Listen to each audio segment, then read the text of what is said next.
Hello বন্ধুরা, আজকের recipe cheesy আর চটপটা পনির shorts. যার জন্য লাগবে পনির।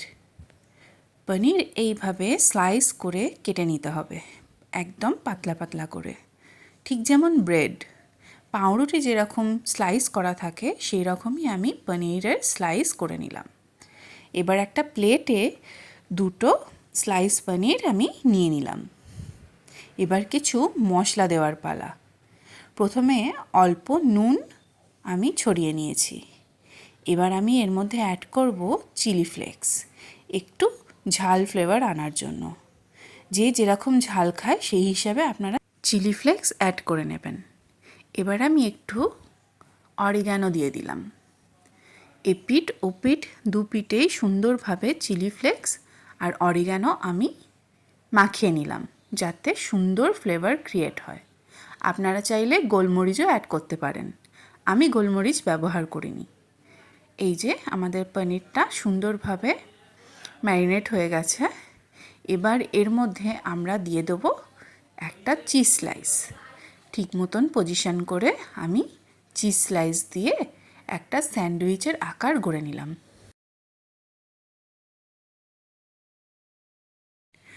এবার ছুরি দিয়ে আমি এখানে চৌকো চৌকো করে কেটে নিচ্ছি।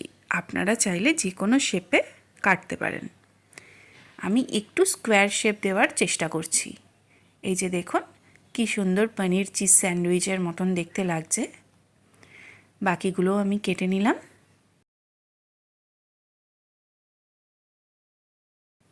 এবার চলে আসি চটপটা পনির ফ্রাইয়ে। এই চটপটা পনির সসগুলো বানাতে হলে প্রথমে এক স্লাইস পনির নিতে হবে।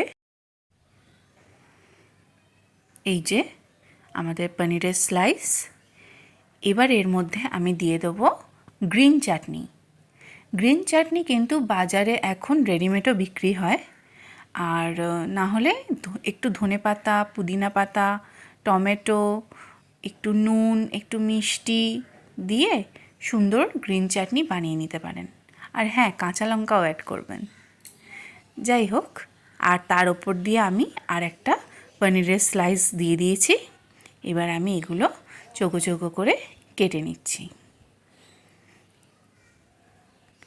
তাহলেই আমাদের রেডি হয়ে যাবে একটা চটপটা পনির স্যান্ডউইচ। বাকিগুলোও কেটে নিই। এবার চলে আসি পনিরের ওপরের কোটিং বানানোর কাজে।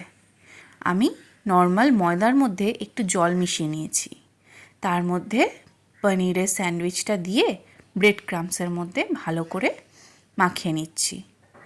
এই প্রসেসটা আমি দুবার করব, মানে আমি ডাবল কোটিং করব।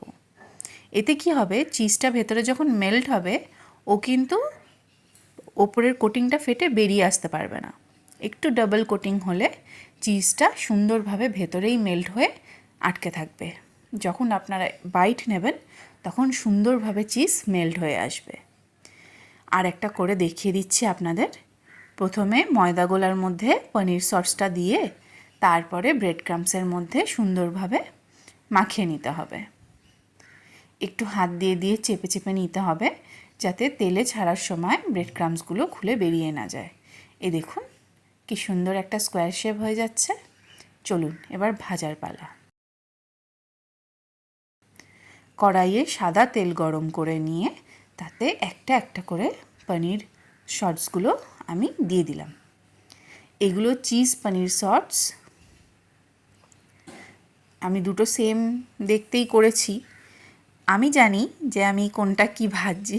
আপনারা চাইলে একটু আলাদা আলাদা শেপে যদি করেন ভালো হয়, তাহলে আপনাদের বুঝতে সুবিধা হবে কোনটা চিজি পনির শর্টস আর কোনটা চটপটা পনির শর্টস। যদি একসাথে এটা রান্না করেন, আমি একসাথেই করেছিলাম। আচ্ছা, যাই হোক, সুন্দরভাবে গোল্ডেন ব্রাউন করে এপিঠ ওপিঠ ভেজে নিতে হবে। দেখুন কি সুন্দর কালারটা চেঞ্জ হয়ে গেছে। এবার আমি এগুলো তুলে নেব। দেখুন আমাদের চিজি পনির শর্টস রেডি হয়ে গেছে। এই দেখুন গরম গরম একদম। এবার দিয়ে দিচ্ছি চটপটা পনির শর্টস। এইভাবেই বাকি শর্টসগুলো ভেজে তুলে নিলেই রেডি হয়ে যাবে চিজি পনির শর্টস আর চটপটা পনির শর্টস। ভিডিওটি ভালো লেগে থাকলে অবশ্যই একটা লাইক করে দেবেন, কমেন্ট করে জানাবেন রেসিপিটা কেমন লাগলো আর সাবস্ক্রাইব করে দেবেন। ততক্ষণের জন্য টাটা।